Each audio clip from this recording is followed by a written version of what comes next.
السلام عليكم ورحمة الله وبركاته. الحمد لله نحمده ونستعينه ونستغفره ونعوذ بالله من شرور أنفسنا ومن سيئات أعمالنا. من يهده الله فلا مضل له ومن يضلل فلا هادي له. وأشهد أن لا إله إلا الله وحده لا شريك له وأشهد أن محمدا عبده ورسوله. يا أيها الذين آمنوا اتقوا الله حق تقاته ولا تموتن إلا وأنتم مسلمون. يا أيها الناس اتقوا ربكم الذي خلقكم من نفس واحدة وخلق منها زوجها وبث منهما رجالا كثيرا ونساء واتقوا الله الذي تساءلون به والأرحام إن الله كان عليكم رقيبا. يا أيها الذين آمنوا اتقوا الله وقولوا قولا سديدا يصلح لكم أعمالكم ويغفر لكم ذنوبكم ومن يطع الله ورسوله فقد فاز فوزا عظيما. أما بعد فإن أصدق الحديث كتاب الله جل وعلا وخير الهدي هدي محمد صلى الله عليه وسلم وشر الأمور محدثاتها وكل محدثة بدعة وكل بدعة ضلالة وكل ضلالة في النار. Ikhwan al-Kiram, nous voici sortis du meilleur moment de l'année. Nous voici sortis des meilleures nuits de l'année, du meilleur mois, le plus béni de l'année. وَرَبُّكَ يَخْلُقُ مَا يَشَاءُ وَيَخْتَارُ. Et ton Seigneur crée ce qu'il veut et il choisit. Ce mois béni qui s'est écoulé, qui s'est en allé, était un mois rempli de bonnes œuvres, des jours remplis de splendeur et des nuits remplies de bonheur. Cela de par la bénédiction qu'Allah subhanahu wa ta'ala a mis dans ce mois et ces moments. Cela de par le comportement des croyants. Cela de par les bonnes œuvres qui ont été faites durant ces instants. Shahru Ramadan alladhi unzila fihi al-Qur'an. Ce mois passé était le mois de Ramadan. Ce mois béni durant lequel le Coran a été révélé. Et durant le mois de Ramadan, le cœur du croyant se remplit de joie. Il se remplit de joie car lui-même est enclin à se diriger vers Allah subhanahu wa ta'ala. Son adoration, son obéissance. Il se concurrence avec ses frères fillah dans les bonnes œuvres. Il s'entraide dans les bonnes actions. Son cœur se remplit de joie de par ce qu'il voit également autour de lui, dans son foyer ou à l'extérieur, chez ses voisins ou autre part. Il voit l'ensemble des croyants du monde se diriger vers leur Seigneur, se concurrencer vers les bonnes œuvres. Il augmente obéissance à son obéissance.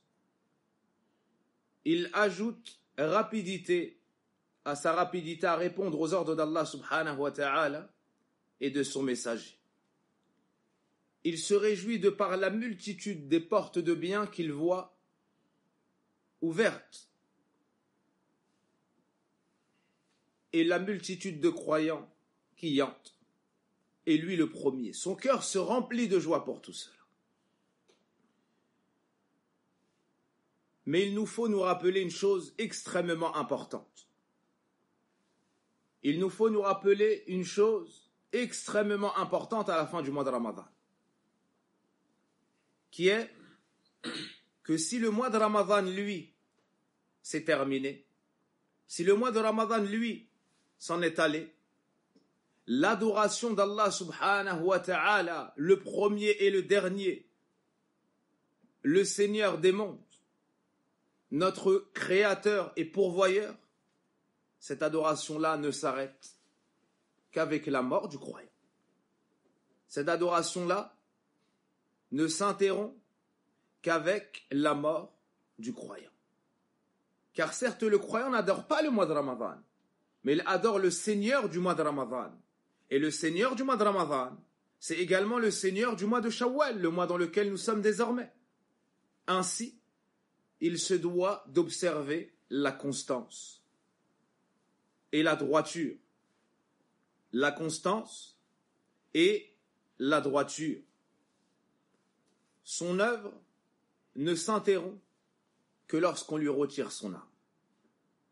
Et ça, c'est un principe qu'on doit assimiler, comprendre, et duquel doit découler la constance, la continuité et la régularité. Allah subhanahu wa ta'ala nous dit à cet effet dans son livre, dans Surat al-Hijr, وَعْبُدْ رَبَّكَ حَتَّى يَأْتِيَكَ الْيَقِينَ. Et adore ton Seigneur jusqu'à ce que la certitude te vienne. Les exégètes du Coran ont dit la certitude dans ce verset, c'est-à-dire la mort. C'est-à-dire sois constant et régulier dans l'adoration d'Allah Azza wa Jal jusqu'à ton dernier souffle. Jusqu'à ton dernier souffle. Ce qui t'est donc demandé, c'est la régularité et la constance tant qu'il y a de la vie en toi. Allah subhanahu wa ta'ala nous dit à cet effet dans Surat Al-Imran, Ya ayyuhalladhina amanu taqullaha haqqa tuqatih wa la tamutunna illa wa antum muslimun. Ô vous qui avez cru, craignez Allah véritablement et veillez à ne mourir qu'en pleine soumission. Et nous savons tous que le moment de notre mort n'est su de personne si ce n'est d'Allah subhanahu wa ta'ala.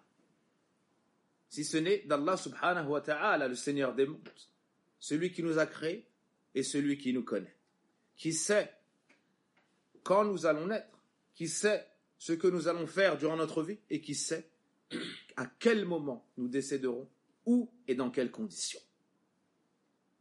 Seul Allah Azza wa Jal sait cela.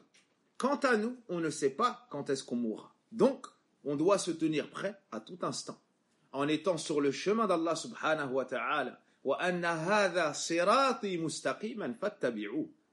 Et voici mon chemin droit dans toute sa rectitude, suivez-le. Ça n'est qu'ainsi que tu pourras concrétiser l'essence voulue dans ce verset. C'est en te préparant à chaque instant, à chaque moment. Ainsi, lorsque la mort te viendra, tu seras sur le chemin droit, sur l'islam, insha'Allahu ta'ala. Donc, dans le mois de Ramadan, tu te réjouis de voir les croyants se diriger vers Allah Azza wa Jal, de voir les croyants observer les préceptes religieux, chercher à apprendre, chercher à écouter, chercher à purifier leur cœur, chercher à augmenter leur hasanat, à diminuer leurs sayyi'at, leurs péchés. Mais, malheureusement, beaucoup, après le mois de Ramadan, baissent la garde face au shaitan, l'ennemi déclaré. Inna shaytana lakum adu, fattakhiduhu aduwa, innama yad'u hizbahu liyakunu min ashabis sa'ir. Certes, le diable est un ennemi. Prenez-le donc comme tel. Il ne fait qu'appeler son parti afin qu'il soit du nombre de la fournaise. Il baisse la garde. Certains délaissent également les efforts. Or, comme nous venons de le citer, ces efforts ne doivent s'arrêter qu'au moment de la mort. Et l'action du croyant ne doit s'interrompre qu'au moment de la mort. Le prophète alayhi salatu wassalam nous dit إِذَا مَاتَ ابْنُ آدَمٍ قَطَعَ عَمَلُهُ. Lorsque le fils de Adam décède, toutes ses œuvres s'arrêtent. Donc, le délaissement de l'action et l'interruption a été rattaché à la mort du fils de Adam et non pas à la fin du mois de Ramadan. Ainsi, on se rappelle mutuellement que le Seigneur de l'ensemble des mois est unique, que le Seigneur de l'ensemble du temps est unique. C'est Allah subhanahu wa ta'ala. Et ce Seigneur nous a ordonné de le craindre et de lui obéir de tout temps, en toute époque dans ce qu'il nous a commandé. Et le prophète sallallahu alayhi wa sallam a été questionné. Et sa réponse, sur le bien, et sa réponse fut Qul amantu billah fastaqim. Dit, j'ai cru en Allah, j'ai foi en Allah, puis observe la droiture. Concrétise l'iman, concrétise l'islam, concrétise le tawhid, adore Allah seul d'un culte sincère, et foi aux anges, aux livres révélés, aux messagers, au jour dernier, en la prédestination, qu'elle te soit favorable ou défavorable. Accomplis la prière, acquitte-toi de la zakat, jeûne le mois de Ramadan, accomplis le pèlerinage, obéis Allah Azza wa Jal. Et istaqim, reste constant sur cela. Reste constant sur cela. Concrétise le tawhid et le suivi du prophète alayhi salatu wassalam.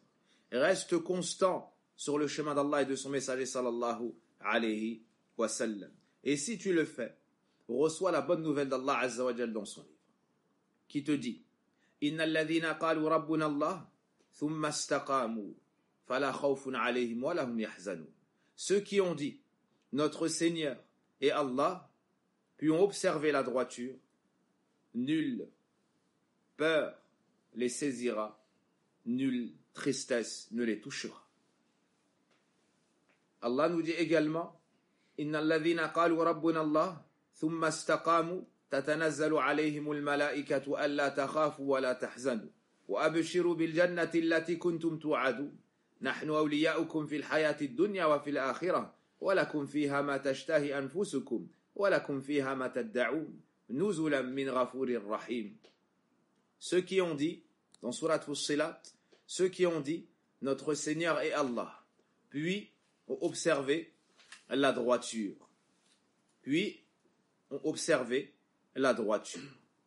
les anges descendront sur eux successivement, c'est-à-dire les uns après les autres, pour leur dire n'ayez pas peur, c'est-à-dire de ce qui adviendra de vous, de ce dans quoi et ce vers quoi vous vous avancez. Vous ne faites que vous avancer vers un Seigneur pardonneur et miséricordieux. Vous ne faites que vous avancer vers un pardon et une félicité, vers un paradis vaste comme les cieux et la terre. Les anges les rassurent au moment où ils sont dans la plus grande épreuve, le moment où ils n'ont plus de force, le moment où leurs membres ne répondent plus de rien, le moment où leur âme s'apprête à sortir de leur corps, le moment où l'ange de la mort les guette pour retirer leur âme.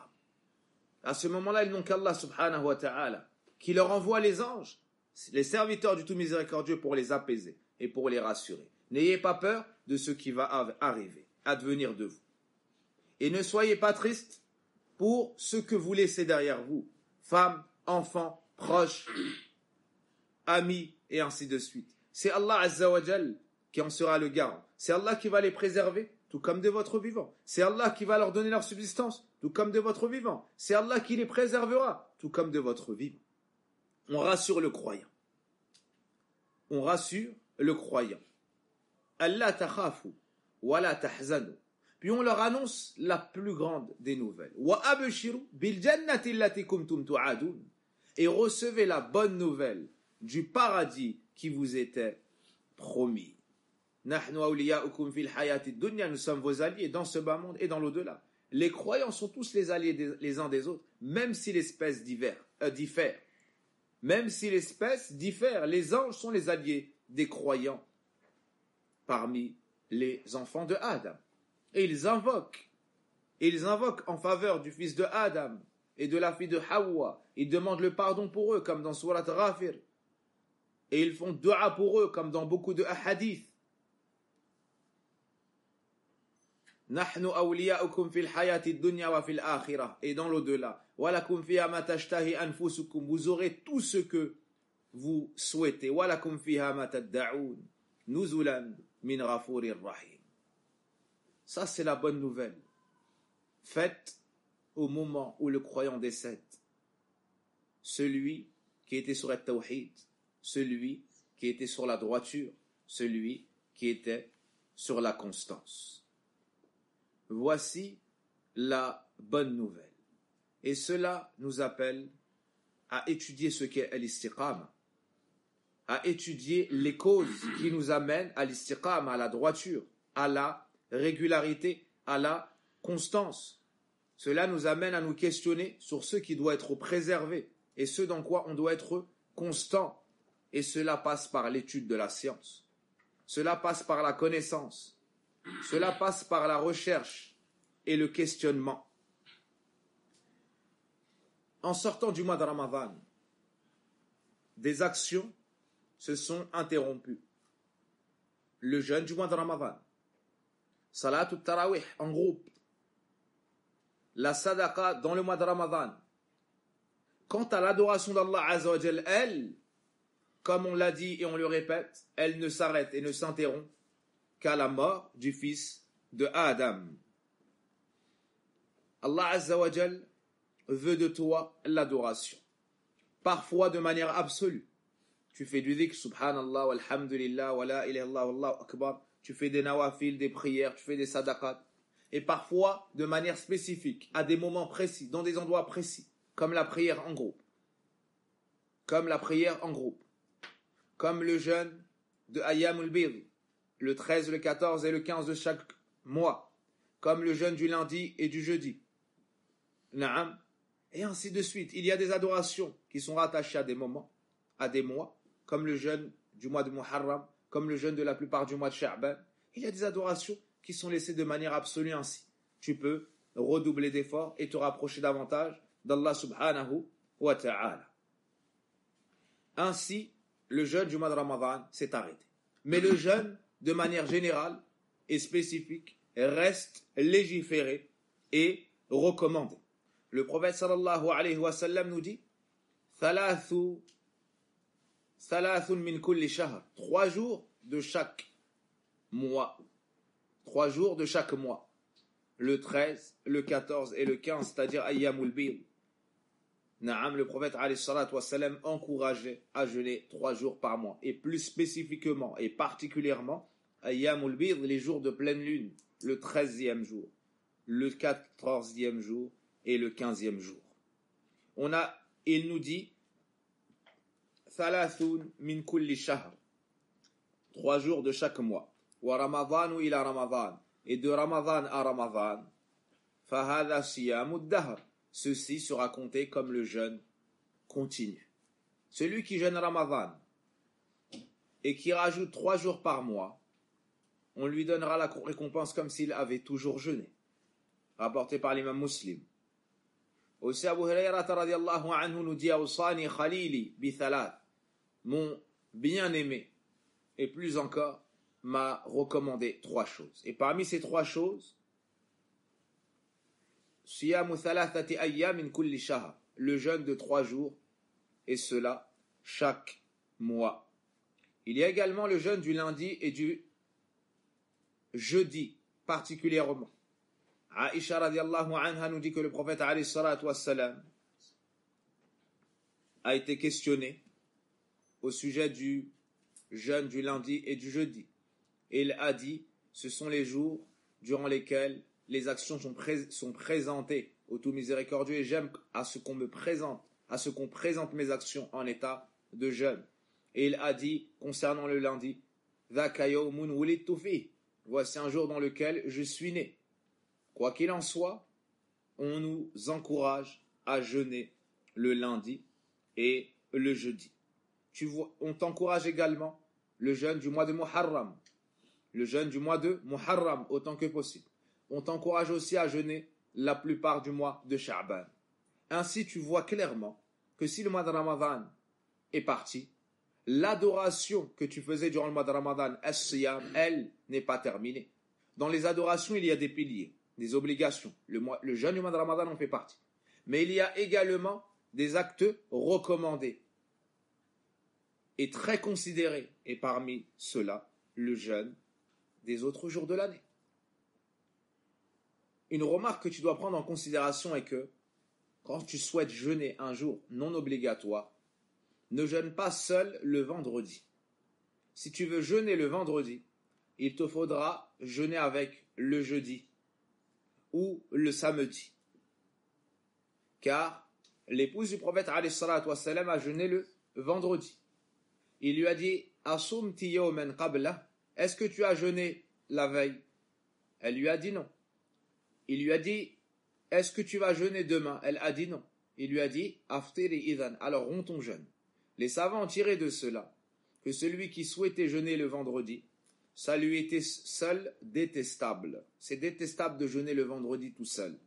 Et celui qui veut le jeûner, en ayant pleinement la récompense à la recherche de l'agrément d'Allah Azza wa Jal, il devra jeûner jeudi et vendredi.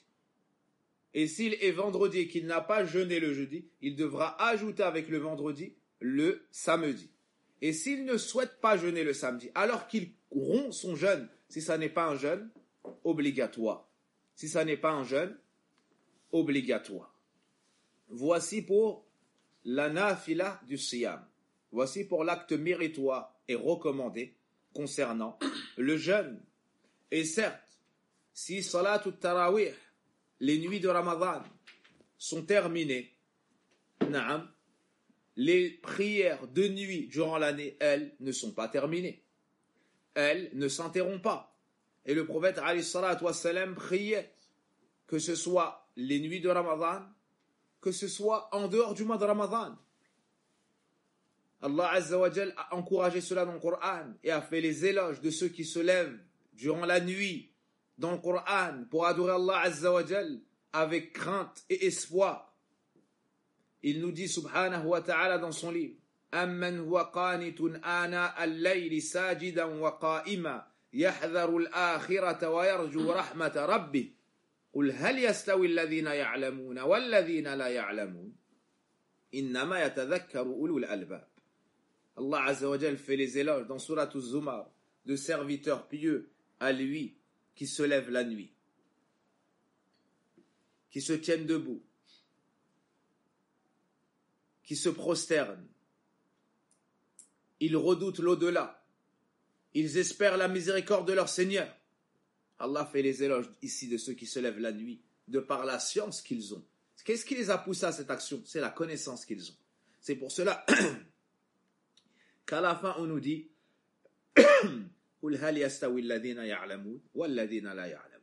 Dis, sont-ils égaux ceux qui savent et ceux qui ne savent pas? Ici il y a le mérite de la science et des gens de science. Cette science-là les pousse à adorer Allah Azza wa Jal plus que les autres. Plus que les autres. Et à se lever la nuit par crainte et espoir de ce qu'ils ont connu. Allah subhanahu wa ta'ala nous dit également Tatajafa junubuhum anil madaji'i yad'una rabbahum khawfan wa tama'a wa mimma razaqnahum yunfiqun. Dans Surat As-Sajdah, si je ne me trompe pas, leurs flancs s'arrachent de leur lit. Ils invoquent leur Seigneur avec crainte et désir. Ça, c'est l'attitude du croyant. Il se lève la nuit, de par ce qu'il a su comme grande grâce et miséricorde, récompense, pardon et paradis auprès d'Allah. Il l'adore, sincèrement à la recherche de son agrément. Mais également, il craint pour ses péchés. Il craint le châtiment d'Allah et sa menace. Il craint de ne pas être accepté chez Allah subhanahu wa ta'ala à cause de ses fautes. Alors il reste toujours entre la crainte et l'espoir. Toujours entre le désir et la peur. C'est ainsi qu'Allah Azza wa Jal a vanté le mérite des serviteurs du tout miséricordieux. وَعِبَادُ الرَّحْمَنِ الَّذِينَ يَمْشُونَ عَلَى الْأَرْضِ هَوْنًا وَإِذَا خَاطَبَهُمُ الْجَاهِلُونَ قَالُوا سَلَامًا. Ici Allah Azza wa Jal à la fin de Surat Al-Furqan nous décrit les serviteurs qui ont la foi, une foi très haute, les serviteurs particuliers du tout miséricordieux. Et dans leur description, on trouve وَالَّذِينَ يَبِيتُونَ لِرَبِّهِمْ سُجَّدًا وَقِيَامًا, ceux qui passent leur nuit, c'est-à-dire une partie de leur nuit, en prosternation et debout. On a mentionné les deux stations les plus nobles de la prière. Et les savants ont même divergé laquelle des deux était la plus méritoire. La prosternation ou bien le moment du qiyam, c'est-à-dire lorsque tu récites le Coran. Le qiyam, de par ce que tu dis, est plus noble. Et la prosternation, de par ton état et ta soumission totale, est plus méritoire. Ainsi, ça a donné lieu à cette divergence. Ainsi, ça a donné lieu à cette divergence. Mais ce que le prophète alayhi salatu wassalam nous dit, c'est que le moment où ton Seigneur est le plus proche de toi, c'est lorsque tu es incliné dans les ténèbres de la nuit. Lorsque tu es incliné à la fin de la nuit. C'est le moment où Allah Azza wa Jalla est le plus proche de toi.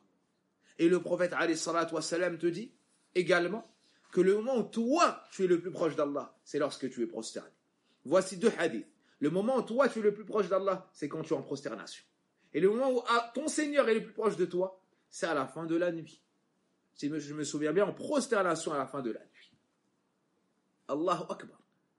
Donc là, on t'encourage à quoi? À prier la nuit. Ça, c'est la noblesse du croyant. Jibril alayhi salam est venu voir le prophète alayhi salatu wassalam. Et il lui a dit, Ya Muhammad, ish ma shi'it fa innaka mayyit. وأحبب من شئت فإنك مفارقه واعمل ما شئت فإنك مجزي به واعلم أن شرف المؤمن قيامه بالليل. Ô Mohammed, vis le temps que tu veux, tu mourras. Aime qui tu voudras, tu t'en sépareras. Et fais ce que tu voudras, en fonction tu en seras rétribué, naam. Et sache que la noblesse du croyant réside dans la prière de nuit. La noblesse du croyant réside dans la prière de nuit. Non. Jusqu'à la fin du hadith, fait de Mada, de ne pas dépendre des gens et ainsi de suite. Beaucoup d'autres hadiths. On trouve également que lorsque le prophète alayhi salatu wassalam est rentré à Médine, Abdullah ibn Salam radiallahu anhu nous dit les premières paroles que j'ai entendues de lui furent Ayyuhan nas أفشوا السلام وأطعموا الطعام وصلوا الأرحام وصلوا بالليل والناس قيام تدخلوا الجنة بسلام. Ô vous les gens, répandez le salam. Répandez le salam. Nourrissez les gens, liez les liens de parenté. Et priez alors que les gens dorment, vous entrerez au paradis en paix. La prière de nuit est une cause pour entrer au paradis en toute sécurité. La prière de nuit est la meilleure prière après la prière obligatoire. Abu Hurayrata radiallahu anhu nous dit, le prophète sallallahu alayhi wa sallam a dit, et ce hadith est dans le recueil d'Imam Muslim, Afdalu salati ba'da al-maktuba salatul layl. La prière la meilleure prière après la prière obligatoire est la prière de nuit. Les savants ont dit car elle est plus proche de la sincérité. Parce que dans la nuit, tu peux être vu de personne. Quant à la prière de jour, probablement on te verra pour les nawafil, et sûrement on te verra pour les prières obligatoires, car tu pries à la mosquée si tu es un homme. Aussi, c'est le moment de la descente divine. Yanzilu rabbuna ila sama'i dunya. Notre Seigneur descend au ciel de ce bas monde lorsqu'il reste un tiers de la nuit, et cela toutes les nuits. Et il dit ma yad'uni fastajiba lahu, ma yas'aluni fa'atiyahu fa'atiya lahu, wa ma yastaghfiruni fa'aghfira lahu. Qui me sollicite, qui me demande, qui m'invoque afin que je l'exauce, qui me demande afin que je lui donne, et qui me demande pardon afin que je lui pardonne. Et cela toutes les nuits. Et cela toutes les nuits de l'année. Toutes les nuits de l'année. Jusqu'au Fajr. Toutes les nuits de l'année, du dernier tiers jusqu'au Fajr. Qu'est-ce qui nous empêche, après le mois de Ramadan, de rechercher les faveurs d'Allah Azza wa Jal, de rechercher le pardon de notre Seigneur? N'avons-nous pas empêché à nous faire pardonner? N'avons-nous pas une grâce à rechercher? N'avons-nous pas des faveurs à demander? N'avons-nous pas de besoin à réclamer? Ça, c'est le meilleur moment. N'avons-nous pas un problème à dissiper? Une affliction de laquelle on souhaite se décharger? Une injustice subie qu'on souhaite réparer? Et j'en passe. C'est le moment de la demande, c'est le moment de l'humiliation, c'est le moment de lever les mains. C'est le moment où tu te diriges vers Allah Azza wa Jal et Allah te donne tout ce que tu demandes. Allah t'exauce. Allah aime que tu lui demandes. Tabaraka wa ta'ala. Allah Azza wa Jal se agrée lorsque tu lui demandes et se met en colère lorsque tu t'en détournes. Contrairement au fils de Adam, qui aime lorsque tu ne lui demandes pas. Se met en colère quand tu lui demandes trop. Naam. Donc, ces adorations-là, la prière de nuit, tout comme c'est légiféré dans le mois de Ramadan, c'est légiféré toute l'année. Et le Mughira ibn Shu'ba radiyallahu anhu nous dit qu'un Nabi sallallahu alayhi wa sallam yaqumu al-layl. Le prophète sallam se levait et priait la nuit hatta tarima qadama, jusqu'à ce que ses pieds s'effritent, jusqu'à ce que ses pieds s'ouvrent ou bien Naam se détériore. Ici ça fait référence à quoi? À la longueur du qiyam du prophète alayhi salatu wassalam. Abdullah ibn Mas'ud, Abdullah ibn Abbas, combien on décrit la prière de nuit du prophète alayhi salatu wassalam. Il entre en prière la nuit, il récite Surat al-Baqarah. Il se dit, il va se prosterner après 100 versets. Il continue. Il se dit, il va se prosterner après 100 versets. Il continue encore. Il finit la surah, il se dit, il va se prosterner, il continue encore. Ali Imran, puis An-Nisa. Sallallahu alayhi wa sallam. A'badun nas. Wa aqwahum. Le plus pieux, celui qui adorait le plus Allah Azza wa Jal, celui qui le connaissait le plus fort des hommes, sallallahu alayhi wa sallam. Dans Salat al-Tarawih, lorsque les gens sont derrière l'imam et qu'il récite un quart de hizb, yani 2 pages en une raka'a, ils trouvent que c'est long et lui demandent de réciter plus vite. Et ils se plaignent peut-être. Allahu Akbar. Ce qui fait un tarawih en tout et pour tout de environ 1h10, 15 en ayant récité 20 pages de Coran. En ayant récité 20 pages de Coran. Ici, le prophète alayhi salatu wassalam récite entièrement Surat al-Baqarah dans une raka'a. Près de 5 hizb en une raka'a. Puis il rajoute Ali Imran. Puis il rajoute An-Nisa. Sans finir An-Nisa, tu dépasses 10 hizb. 100 pages. Et tu n'as pas fini Surat An-Nisa. 100 pages. C'est-à-dire 5 jours, plus de 5 jours de Tarawih. Le prophète fait ça en une raka'a. Et il prend son plaisir dans cela. Et il atteint cette plénitude dans l'adoration d'Allah Azza wa Jal. Et il connaît sa splendeur. Non, ce n'est pas une adoration subie. C'est une adoration recherchée. C'est une adoration plaisante. C'est le délice de la foi. C'est le goût de la foi qui est trouvé et qui est recherché.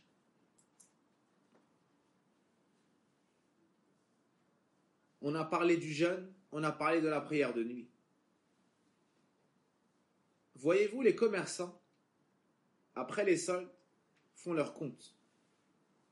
Et ils regardent ce qu'ils ont fait comme bénéfice et ce qu'ils ont fait ou ce qu'ils ont fait comme perte. Et toi, dans l'adoration, tu fais du commerce avec Allah Azza wa Jal. Tijaratan lan tabour. Allah Azza wa Jal a dit un commerce qui n'est jamais périssable. Hal adullukum ala tijaratin. Ne vais-je pas vous guider vers un commerce? L'adoration d'Allah Azza wa Jal a été appelée un commerce avec Allah dans le Coran. Donc tu dois faire tes comptes après Ramadan. Et regarder, est-ce que tu fais partie de ceux qui ont fait du bénéfice, un peu ou beaucoup, ou est-ce que tu fais partie de ceux qui ont fait des pertes, un peu ou beaucoup. Et les deux parties ont des signes clairs et explicites qui ne trompent pas. Quant à ceux qui ont réussi leur commerce avec Allah, ont fait du bénéfice, leurs signes sont les suivants. Ziyadatul istiqama ou l'istiqama. Premièrement, la droiture s'il ne l'était pas.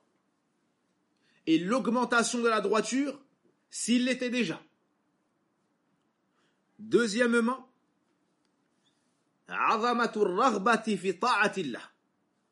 Le désir immense d'obéir à Allah Azza wa Jal et de chercher les actes pour le satisfaire. C'est-à-dire qu'il ne tient pas en place, il veut agir. Comme il était dans Ramadan, il ressent un manque.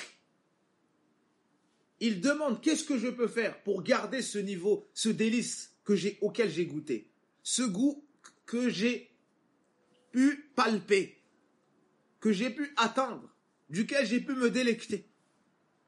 Il demande, il recherche, il a un désir, il ressent en lui cette guidée, cet entrain qui le dirige vers les bonnes œuvres. Ça, c'est un signe qui ne trompe pas. Ça, c'est un signe qui ne trompe pas.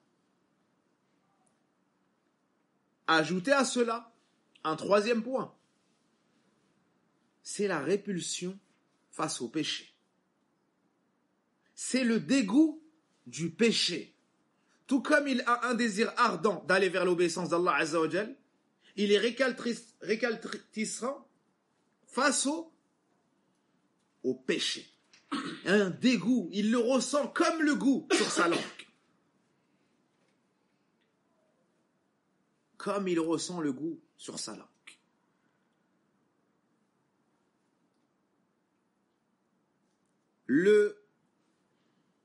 Il déteste le péché, la désobéissance d'Allah Azza wa Jal.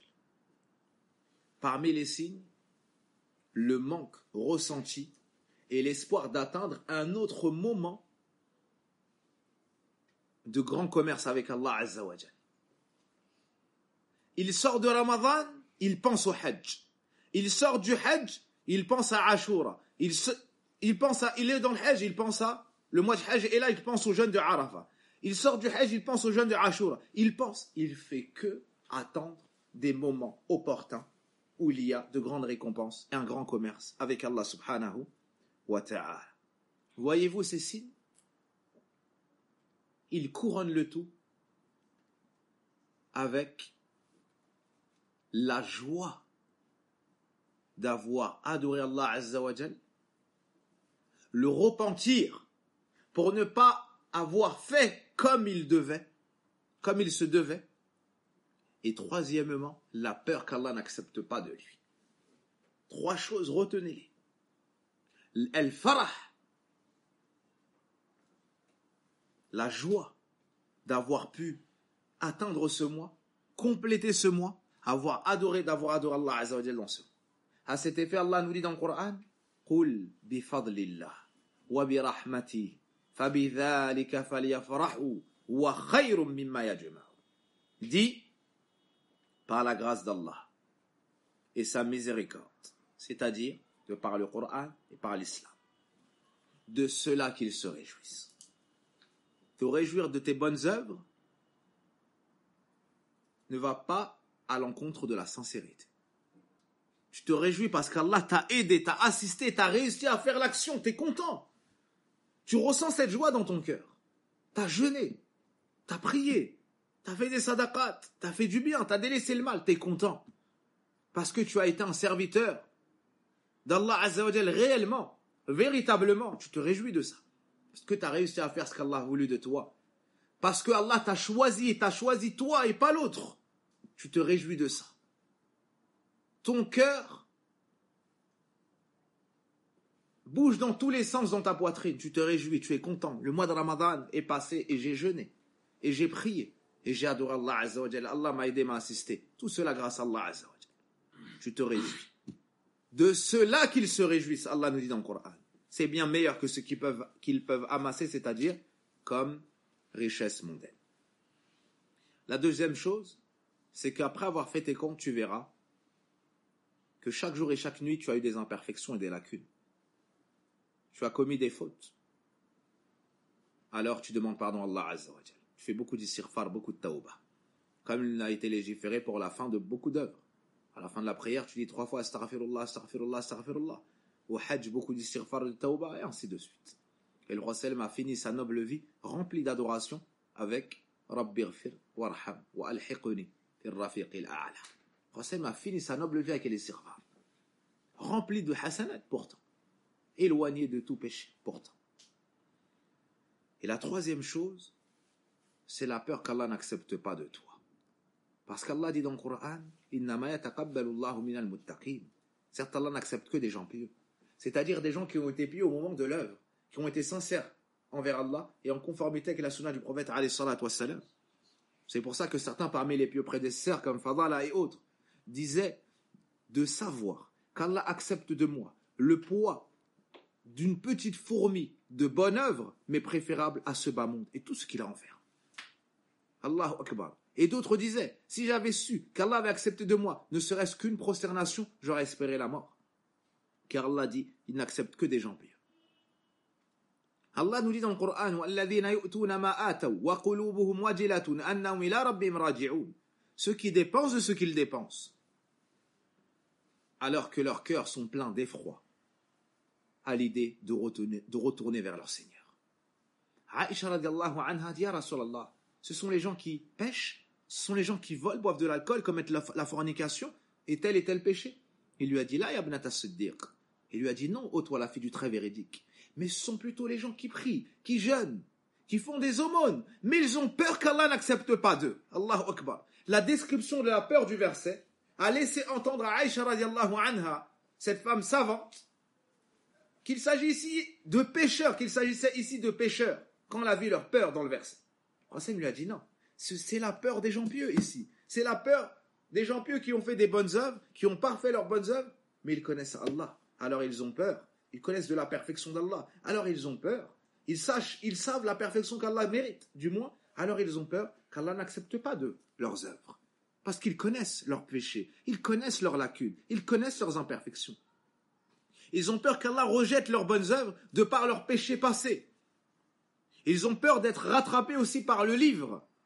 وَإِنَّ الرَّجُلَ يَعْمَلُ بِعَمَلِ أَهْلِ الْجَنَّةِ حَتَّى مَا يَكُونُ بَيْنَهُ وَبَيْنَهَا إِلَّا ذِرَاعٌ فيسبق عليه الكتاب فيعمل بعمل أهل النار فيدخلها. Et certes, l'homme fait les actions des gens du paradis, jusqu'à ce qu'il ne reste entre lui et l'entrée au paradis qu'un empan ou qu'une coudée. Son livre le rattrape, le destin, ce qu'Allah a su de lui, ce qu'Allah lui inscrit dans les tablettes préservées. Alors son livre le rattrape, le destin. Il se met à faire les actions des habitants de l'enfer, et il finit par y entrer. C'est pour cela qu'on ne doit pas se sentir à l'abri du châtiment d'Allah. C'est pour ça qu'on doit avoir peur qu'Allah n'accepte pas nos œuvres.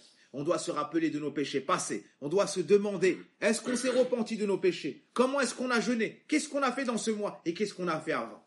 On doit éplucher nos comptes. Sérieusement, plus encore que le commerçant très habilité, le commerçant très proche de son argent, le commerçant très fort dans la comptabilité. Parce que Yom al-Qiyamah, ikhwan il-Kiram, la pesée aura lieu sur la chose la plus minime. La pesée, la balance sera établie le jour du jugement dernier, et c'est c'est d'une manière minutieuse qu'on ne peut imaginer.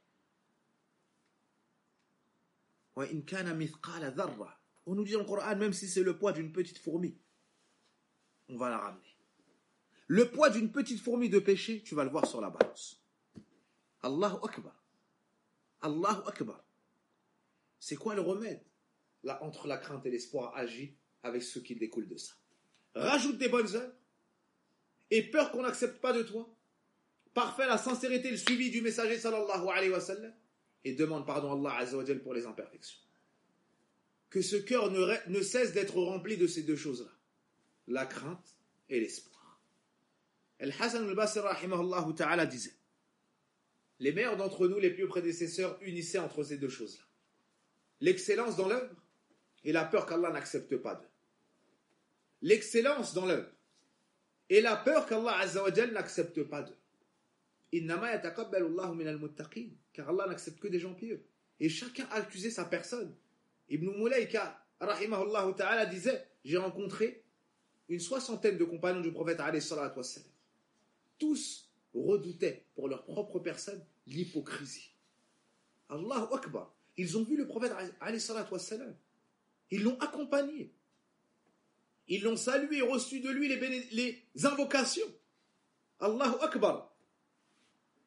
Ils l'ont accompagné, ils l'ont défendu, ils l'ont soutenu. Ils ont été ses ministres et les meilleurs. Les cœurs les plus purs, les actes les plus pieuses. Et malgré ça, ils avaient peur d'être des hypocrites. Allahu Akbar. Personne ne se sentait à l'abri. Personne ne se sent à l'abri si ce n'est l'ignorant. Donc il nous faut étudier ces textes et agir en conséquence. Et Cheikh Mohammed ibn Abdul Wahhab rahimahullah ta'ala dans son livre wajibuna nahwa ma amarana Allah bi, disait ce qui nous incombe face aux ordres d'Allah Azza wa Jal, quand il a parlé de ce chapitre-là, le fait d'avoir peur qu'Allah n'accepte pas de nous. Na'am, il disait, et cette qualité fait partie des choses les plus rares sur les gens à notre époque. Il dit ça, il est décédé en 1206 de l'Hégire. Il est né en 1115, rahimahullah, et décédé en 1206 de l'Hégire, rahimahullah, et il dit ça à son époque. Et on est en 1442, n'est-ce pas? On est en 1442. Qu'est-ce qu'on va dire, nous, à notre époque? Peut-être que les gens ne savent même pas que ça, c'est une chose demandée. Peut-être qu'ils ne savent même pas que c'est une chose fortement recommandée et demandée. Plutôt exigée.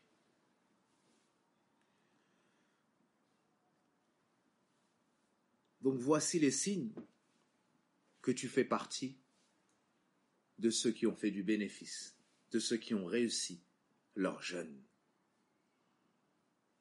L'apaisement de la poitrine, l'élargissement de la poitrine, l'amour d'Allah, de son messager, sallallahu alayhi wa sallam, l'amour du Coran, l'amour de l'adoration et de tout ce qui te rapproche d'Allah Azza wa Jal et des hauts degrés au paradis.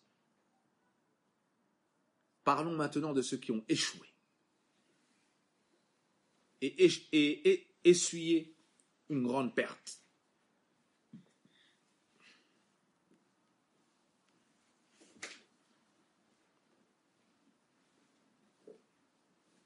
Ce sont ceux qui, premièrement, étaient dans les péchés avant le mois de Ramadan et sont restés dans les péchés pendant le mois de Ramadan et après le mois de Ramadan. Deuxièmement, ils sont encore pires, ceux-là. Ils ont augmenté les péchés après le mois de Ramadan. Plus encore qu'avant le mois de Ramadan. Ils n'ont tiré aucun profit et aucune leçon du mois de Ramadan. Le troisième signe, ils se réjouissent de la fin du mois de Ramadan, pas parce qu'ils ont adoré Allah Azza wa Jal, non, mais parce qu'ils vont pouvoir retourner à leurs péchés qu'ils commettaient avant le mois de Ramadan. Comme ceux qui consommaient des drogues, comme ceux qui commettaient la fornication le jour de journée, comme ceux qui... Ils étaient comme enchaînés pendant le mois de Ramadan, comme les shéatines l'étaient pendant le mois de Ramadan. Une fois que le mois de Ramadan s'arrête, ils se disent, génial, on va pouvoir retourner à la consommation de la cigarette, du cannabis, de la drogue, de films pornographiques, de sites sales et de débauche, parler avec des femmes dans le haram. Ils se disent, génial, je vais pouvoir retrouver la fille de la rue, je vais pouvoir déverser mes passions sur elle, je vais pouvoir contempler les femmes dans le haram, et ainsi de suite. Il est content que le mois de Ramadan s'interrompt. Pourquoi? Parce qu'on l'empêchait de faire dans la journée du mois de Ramadan son semblant et reste de pudeur qui lui restait, ou celui des autres, l'empêchait de faire dans la journée de Ramadan ce qu'il pouvait faire en dehors du mois de Ramadan. Alors il est heureux, il est content, parce qu'il va pouvoir retourner à la fornication, parce qu'il va pouvoir retourner au haram. Ça, c'est un des plus grands signes qu'il a raté son jeûne du mois de Ramadan et qu'il fait partie de ceux qui ont été ruinés dans le mois de Ramadan, très loin du bénéfice, ni même de la stabilité. Parmi les pires signes de la ruine, le laxisme dans la prière après Ramadan. Pire encore, l'abandon de la prière après Ramadan. A'udhu billah. Wallahi, le mu'min, si tu lui dis ne prie pas, sinon tu vas perdre la vie, il préfère entrer dans le feu plutôt que de délaisser la prière dans ce bas monde. Si tu lui donnes le choix entre garder son islam, sortir des niran dans l'au-delà et rentrer dans le feu, il choisit de rentrer.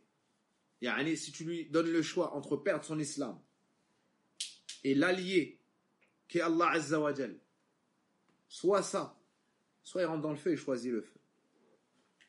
Et ça fait partie des signes du délice de la foi. ثلاث من كنا في وجد بهن حلاوة الإيمان. Trois choses, celui qui les a goûtera aux délices de la foi. أن يكون الله ورسوله أحب إليه مما سواهما ويحب المرء لا يحبه إلا لله وأن يكره أن يعود في الكفر بعد أن أنقذه الله منه كما يكره أن يقذف في النار. Trois choses, celui qui les a goûtera aux délices de la foi. Qu'il aime Allah et son messager plus que tout autre. Qu'il aime son frère et ne l'aime que pour Allah. Et qu'il déteste retourner à la mécréance après qu'Allah l'en ait sauvé, comme il détesterait être jeté dans le feu. Naam. La prière, c'est la prunelle des yeux du croyant. La prière, c'est le lien solide avec son Seigneur Allah tabaraka wa ta'ala. La prière, c'est ce par quoi tu te délectes et tu atteins la plénitude dans ta religion. Il n'y a pas de religion il n'y a pas d'islam sans prière. Il n'y a pas d'islam sans prière. La limite entre nous et eux, c'est la prière. Celui qui la délaisse aura mécru, a dit le prophète alayhi salatu wassalam. Donc si tu vois la personne qui priait avant Ramadan ou pendant Ramadan et après Ramadan elle délaisse la salat, c'est un des pires signes qui nous montre qu'Allah Azza wa Jal lui a jeté son jeûne, lui a rejeté son jeûne, ne l'a pas accepté.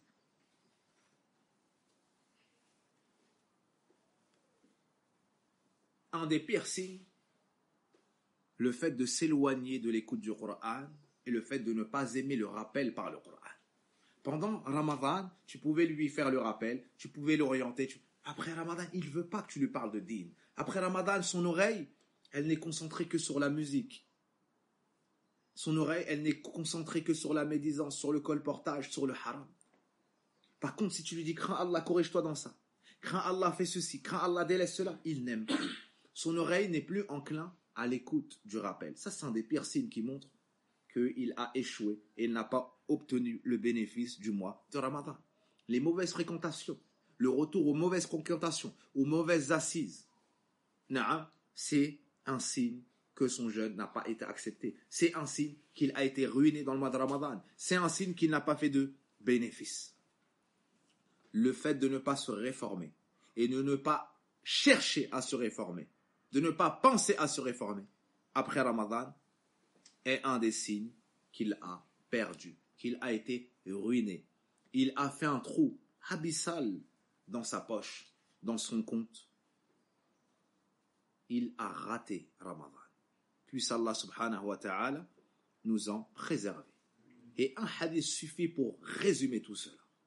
Lorsque Jibril alayhi salam est venu voir le prophète alayhi salatu wassalam, le meilleur des anges envoyés, qui vient voir le meilleur des prophètes envoyés, il lui dit Man lam yughfar lah, yani man adraka Ramadan, celui qui atteint le mois de Ramadan, falam yughfar lah, et on ne lui pardonne pas, famat, il meurt sur ça, dakhala an-nar, il entre en enfer, fa'ab'adahu Allah, Allah l'éloigne, dit Amin. Le prophète a dit Amin. Jibril vient voir le prophète pour lui dire ça. Celui qui meurt, ou plutôt celui qui attend le mois de Ramadan, et ne se voit pas pardonner ses péchés, il meurt sur ça, qu'Allah l'éloigne. Il rentre en enfer. Dis Amin. Le prophète a dit Amin. Avec toutes les causes. Le mois de Ramadan s'est arrêté, Ikhwan el-Kiram. Et dans le mois de Ramadan, les portes du paradis étaient toutes ouvertes. Le mois de Ramadan s'est arrêté, mes chers frères. Et pendant le mois de Ramadan, les portes de l'enfer étaient fermées, toutes.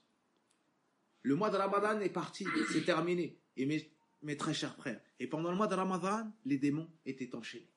Le mois de Ramadan est parti, mes chers frères, et pendant le mois de Ramadan, on a prié. Le mois de Ramadan est parti, mes chers frères, certes, et pendant Ramadan, on a jeûné. Le mois de Ramadan est parti, mes chers frères, et pendant le mois de Ramadan, vous avez fait des aumônes, vous avez prié la nuit, vous avez donné, vous êtes retenus, vous êtes repentis, vous avez pleuré, vous avez espéré, vous avez redouté.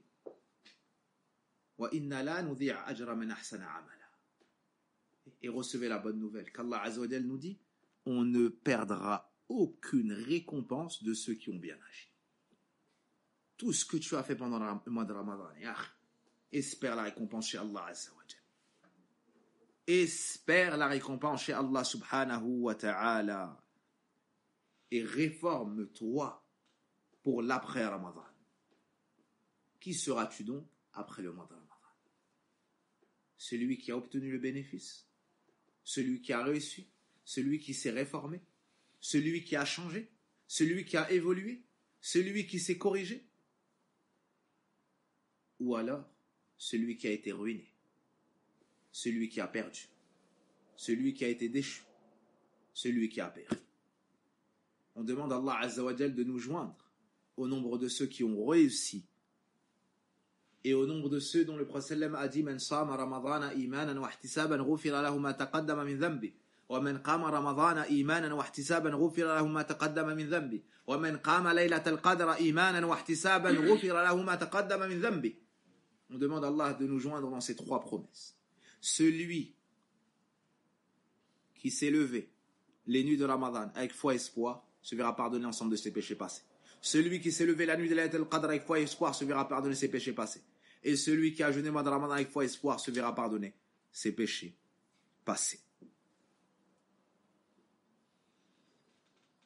Un des plus prédécesseurs a dit, il y a des gens dans le mois de Ramadan qui font des efforts et qui obéissent à Allah. Une fois le mois de Ramadan passé, ils retournent à leurs péchés. Ces gens-là ne connaissent leur Seigneur que dans le mois de Ramadan. Quels mauvais serviteurs sont-ils? Quels mauvais serviteurs sont-ils? Et toi, serviteur d'Allah, tu ne dois pas faire partie de ces gens-là. Tu ne dois pas faire partie de ces gens-là. Après le mois de Ramadan, Allah Azza wa Jal nous a ouvert encore une grande porte d'adoration. Et le croyant est celui qui, lorsqu'il cherche, il sort d'une porte, en cherche une autre.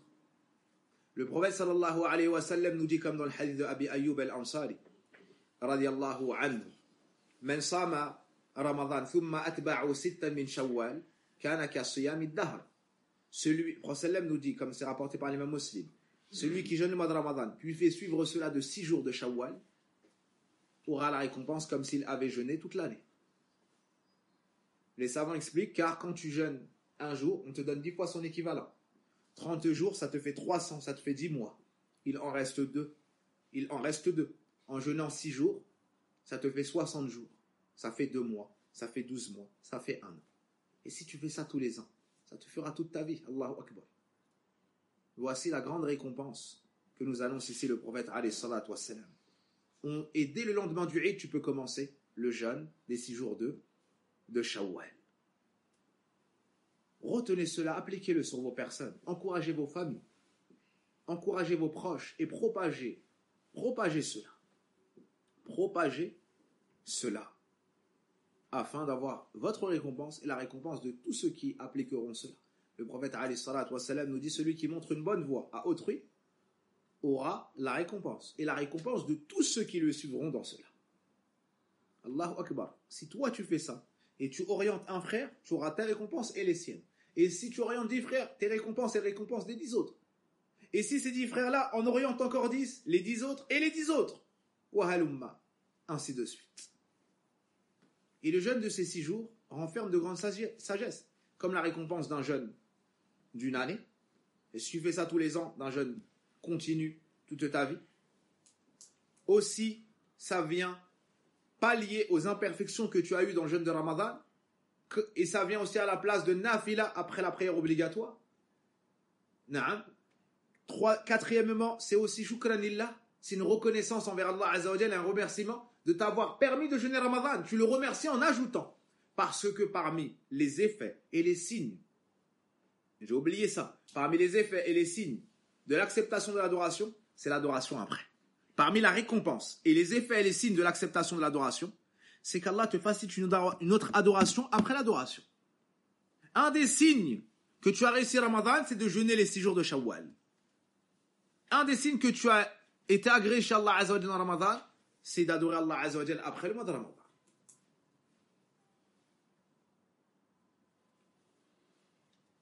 Donc c'est un signe d'agrément d'Allah, un signe de son acceptation. C'est aussi une reconnaissance pour tout ce qu'Allah t'a donné dans le mois de Ramadan. Essaye de te souvenir de l'état de ton cœur pendant Ramadan. Essaie de te souvenir de l'état de tes pieds les nuits de Ramadan. Essaie de te souvenir l'état de ton cœur à la fin de la nuit de Ramadan. Essaie de te souvenir de l'état de tes membres dans les nuits de Ramadan.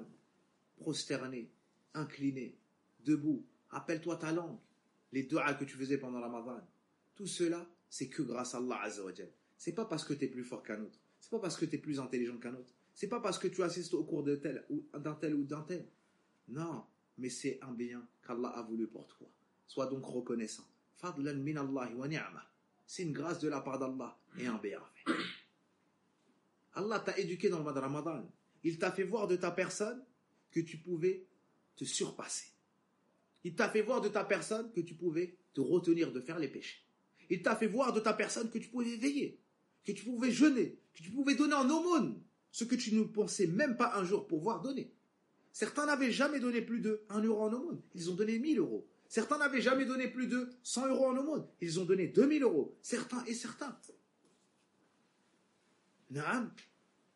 Certains n'avaient jamais cuisiné pour plus de 5 personnes. Elles ont cuisiné pendant des jours, pour des dizaines, pour des vingtaines, peut-être des centaines de personnes. On a vu les gens se concurrencer dans le bien et ça réjouit le cœur de tout croyant. Allah nous éduque pour nous faire montrer que si on se dirige vers lui sincèrement, et si on s'éloigne des péchés sincèrement, et si on met l'intention de chercher le bien, Allah Azza wa Jal nous donne au-dessus de nos espérances. Certains ont fini le Coran une fois, ils ne l'avaient jamais fini. Certains ont fini le Coran 2 fois, ils ne l'avaient jamais lu 2 fois. Certains ont prié durant la nuit en récitant le Coran plus d'une fois, ils n'avaient jamais veillé la nuit. Certains ont connu Allah Azza wa Jal comme ils ne l'avaient jamais connu dans la Ramadan. Voyez-vous tous ces bienfaits-là? Ça n'est que grâce à Allah Azza wa Jal. Soyez-en convaincus. Voulez-vous goûter à ces bienfaits une prochaine fois? Voulez-vous garder du goût de ces plaisirs, de ces délices, de ces adorations? Les savants nous ont donné la solution, elle est dans le Coran. Les savants nous ont donné la solution, elle est dans le Coran. Et je cherche refuge auprès d'Allah Azza wa Jal de venir à vous avec ce par quoi on n'a pas été devancé par les savants. Car nous ne sommes que de petits étudiants qui tentons de faire le pont et la liaison entre les gens de science et les gens qui sont comme nous, parmi les gens de la masse. La solution, mes très chers frères bien-aimés, c'est al-shukr, l'adoration de la reconnaissance. Et la preuve, mes très chers frères, elle est dans le Coran. Dans Surah Ibrahim, وَإِذْ تَأَذَّنَ رَبُّكُمْ لَإِنْ شَكَرْتُمْ لَأَزِيدَنَّكُمْ وَلَإِنْ كَفَرْتُمْ إِنَّ عَذَابِي لَشَدِيدٌ. Et lorsque ton Seigneur proclame, assurément, si vous êtes reconnaissant, je vous ajouterai. Et si vous êtes ingrat, ou si vous mécroyez, certes, ma menace ou mon châtiment est terrible, douloureux. Les savants ont tiré de ce verset que la reconnaissance face au bienfait d'Allah, hafidhun jalib. La reconnaissance face au bienfait d'Allah est une protection du bienfait présent, naam, et ça t'attire les bienfaits futurs. Est-ce que c'est compris? Quand tu remercies Allah pour le bienfait, tu remercies Allah pour le jeûne, sois convaincu qu'Allah va te faciliter à jeûner encore. Tu remercies Allah pour la prière de nuit, sois convaincu qu'Allah va te faciliter à prier encore la nuit. Tu as fait des sadaqat, tu l'as remercié pour cela, sois convaincu qu'Allah Azza wa Jal va te rajouter pour cela. Quand tu as prié, quand tu as fait des sadaqat, crois pas que tu as un mérite chez Allah. Quand tu as fait une aumône, crois même pas que tu as un mérite sur le pauvre. Quand on t'a appelé à faire sadaqa, tu l'as fait, crois pas que tu as un mérite sur celui qui t'a appelé. C'est lui qui t'a donné l'opportunité de te rapprocher d'Allah Azza wa Jal. Le pauvre n'est pas dépendant de toi. Que tu fasses ou que tu fasses pas ton action, Allah va lui donner sa subsistance. Sois-en convaincu. Allah Azza wa Jal donne sa subsistance à l'animal qui est au fin fond de la mer, qui est éloigné dans le désert, qui vole dans les cieux et qui est sur la mer. Allah donne la subsistance à l'embryon dans le ventre de sa mère. Le pauvre, quand tu lui as donné, sache qu'Allah Azza wa Jal qui a mis dans ta main pour que tu lui donnes, tu n'es qu'une cause.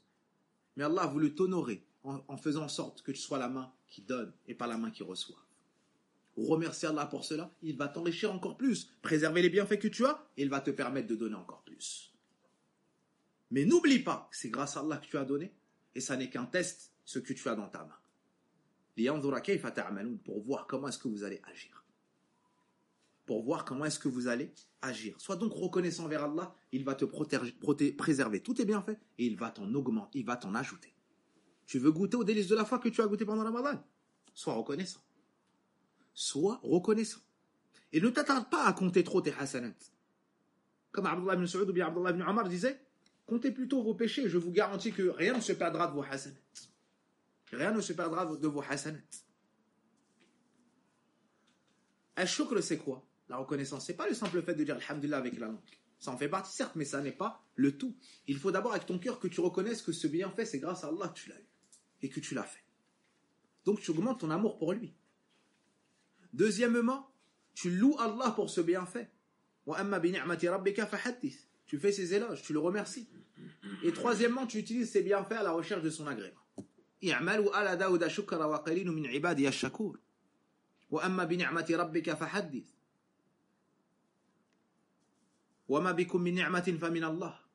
pas un bienfait que vous recevez sans que ça ne vienne d'Allah, sans que ça ne provienne d'Allah. Voici ce qui est réellement al-shukr. Allah Azza wa Jalla nous a appelé au shukr dans le Coran. Et si on le fait, on va pouvoir goûter à ce qu'on a goûté dans Ramadan, et on va pouvoir garder ce qu'on a pu avoir dans Ramadan, et on va pouvoir faire comme adoration recommandée ce qu'Allah nous a légiféré après Ramadan. Et je m'en joins à moi ainsi qu'à vous, Ikhwan el-Kiram, la crainte d'Allah Azza wa Jalla, où que nous soyons, quel que soit l'endroit dans lequel nous nous trouvons, et quel que soit l'ordre commandé par Allah Azza wa Jalla. Deuxièmement, je m'en joins à moi-même ainsi qu'à vous-même, mes très chers frères, de ne pas oublier ceux auxquels on pensait dans le mois de Ramadan. Les pauvres, les gens dans le besoin, les gens en difficulté, les orphelins, les veuves, et j'en passe. Cette douceur qu'Allah a mis dans ton cœur pour eux dans le mois de Ramadan, cultive-la, irrigue-la, développe-la, et récolte-en les fruits, même après le Ramadan, durant toute l'année. Et ne minimise rien. Tu donnais des centaines d'euros dans Ramadan, peut-être des milliers dans Ramadan. Tu courais après les gens pour faire des aumônes dans Ramadan. Allahu Akbar. Parce qu'Allah a rempli ton cœur de foi et de douceur. Ne minimise pas la sadaqa après Ramadan. Ne minimise pas 1 euro à donner en sadaqa après Ramadan. Un paquet de raisins secs, un paquet de de noix à offrir après Ramadan, un paquet de dattes. Naam, de sucettes, de gâteaux, de friandises, un vêtement, un chapeau, une chose qui va rentrer la joie à un enfant. Du lait, de l'eau, du riz, du pain. Naam, qu'est-ce qui t'empêche d'aller à la boucherie d'acheter un poulet à 4 ou 5 euros et de venir l'offrir et de venir le donner en sadaqa à une famille? Tu penses peut-être qu'ils n'ont pas cela. Qu'est-ce qui t'empêche d'acheter un sac de riz à 25 euros, à 30 euros et d'aller donner ça à une famille? Wallahi al-azim, ne méprise pas, ya akhi, la sadaqa. Le prophète alayhi salatu wa salam te dit, celui qui donne en aumône une chose avec de l'argent halal, pur, et Allah n'accepte que ce qui est halal et pur, Allah Azza wa Jalla l'accepte avec sa main droite. Et il la grandifie, cette aumône. Et il l'immensifie, même si c'est une seule date, comme jusqu'à la faire devenir grosse, comme une montagne. Allahu Akbar. Comme l'un de vous prend son poulain et l'éduque jusqu'à le faire grandir. Une date, ya akhil karim, une date, ça coûte combien? J'aimerais bien avoir cette information. Une simple date, ça coûte combien? Le prophète sallam nous dit, prémunissez-vous du feu de l'enfer, ne serait-ce qu'en donnant en aumône la moitié d'une date. La moitié d'une date, elle affecte ton paradis ou ton enfer. Et tous les jours, fais des sadaqats. Tous les jours. Tous les jours, fais des sadaqats. Pense à tes voisins. Pense à ceux qui sont dans le besoin. Pense aux orphelins. Pense aux veuves. Pense aux gens dans le besoin. Pense à ta famille en premier lieu. La meilleure sadaqa, c'est ce que tu mets dans la bouche de ton épouse, de tes enfants. C'est la meilleure sadaqa. Commençons par tes parents. Pense à ces gens auxquels tu pensais dans le mois de Ramadan si tu veux garder cette douceur. Et ne minimise pas la sadaqa. Il y avait d'autres recommandations. Puisse Allah subhanahu wa ta'ala accepter de nous. La dernière recommandation, c'est de finir ces jours-là et de finir notre vie de manière générale avec beaucoup d'istighfar. Avec beaucoup d'istighfar. En demandant beaucoup pardon à Allah subhanahu wa ta'ala. Parce que quels que soient les efforts fournis, Wallahi alladhi la ilaha ghayruh, Allah méritait bien plus que cela. Parce que quels que soient les péchés desquels nous nous sommes repentis, Wallahi alladhi la ilaha ghayruh, il nous en reste beaucoup. Parce que quels que soient les péchés délaissés, Wallahi alladhi la ilaha ghayruh, on en commet de jour comme de nuit. Le prophète alayhi salatu wassalam nous dit, Kullu bani Adam khata wa khayru khata'in at-tawwab. Tout fils de Adam est pécheur, et le meilleur de ceux qui pêchent, de ceux qui pêchent est celui qui se repent. Non.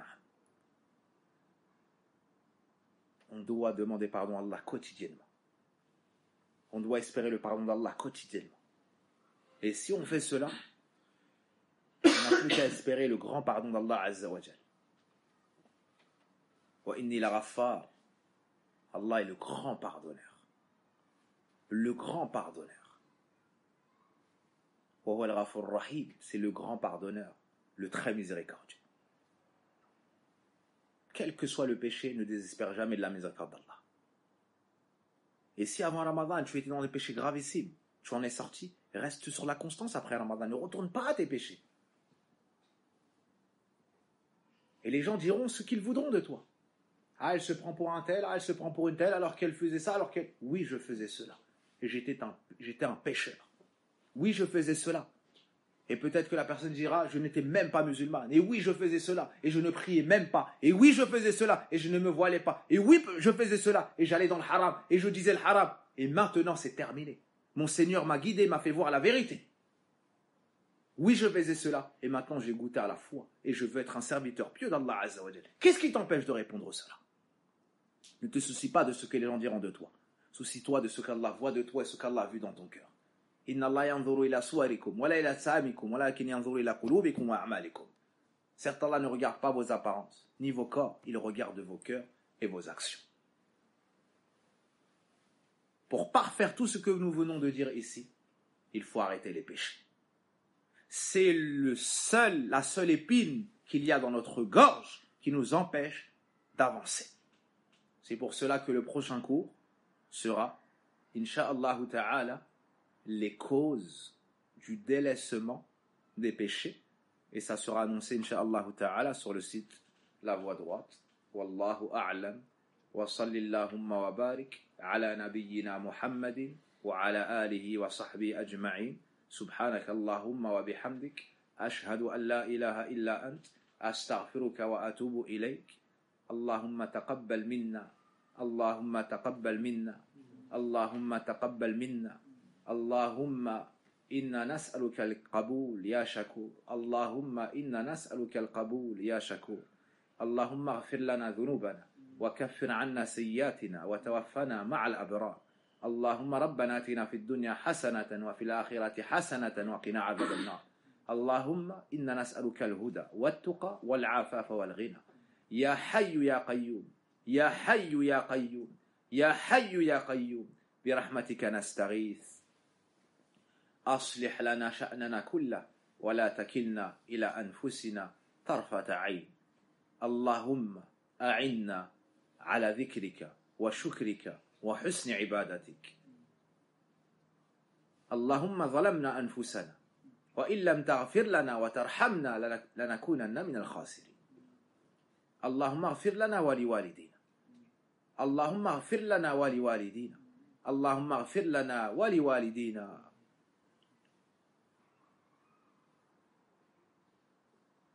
اللهم إن بعضنا قد دفن أحب الناس إليهم وعظم شوقهم إليهم